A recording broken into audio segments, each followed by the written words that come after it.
निफाड मतदारसंघात मागील पंचवार्षिक निवडणूक राष्ट्रवादीचे दिलीप बनकर विजयी झाले होते.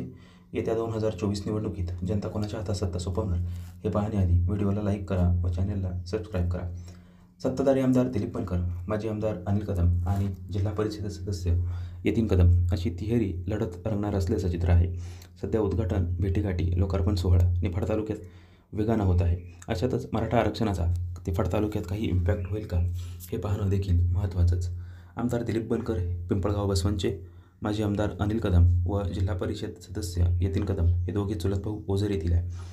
दिलीप बनकर राष्ट्रवादीचे, अजित पवार गटाचे, माजी आमदार अनिल कदम शिवसेना उद्धव बाळासाहेब ठाकरे गटाचे, तर यतीन कदम BJPकडून निवडणूक लढणार असल्याचं बोललं जात आहे.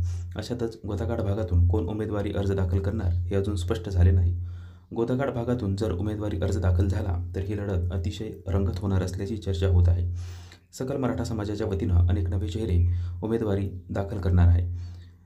तीनही उमेदवार संपूर्ण तालुक्यात लोकप्रिय, पण बाजी नक्की कोण मारणार कमेंट करून सांगा.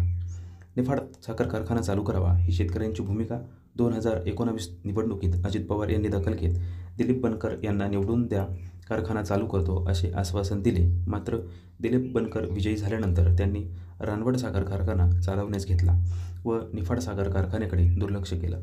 निफाड साखर कारखाना BT कडलक यांनी चालवण्यास घेतला, पण अजून एकही गळीत हंगाम न झाल्याने शेतकरी वर्गात नाराजी असल्याचं चित्र आहे. शेतकऱ्यांच्या लाईटचे प्रश्न असू दे की रस्त्याचे कुठलेही प्रश्न असतील, अनिल कदम जातीने लक्ष घालताना दिसतात, तर युवा वर्गामध्ये यतीन कदम यांची क्रेज दिसून येते. निफाड तालुक्यात नेतृत्वात बदल हवा अशी चर्चा आहे. तर मग यंदा यतीन कदम बाजी मारणार का, की सकल मराठा समाजाच्या वतीनं उभा करण्यात येत असलेला उमेदवार बाजी मारणार? निफाड तालुक्यात आरक्षणावरून षडयंत्र होणार असल्याचं चित्र आहे. प्रत्येक गावातून किमान 2 ते 3 उमेदवार देण्याचा निर्धार करण्यात येत असल्याची माहिती मिळत आहे. तर काय वाटतं तुम्हाला, कोण बाजी मारणार, आजी की माजी? नवीन चेहरा मिळणार निफाडकरांसाठी नक्की कमेंट करून सांगा. व्हिडिओला लाईक करा. धन्यवाद.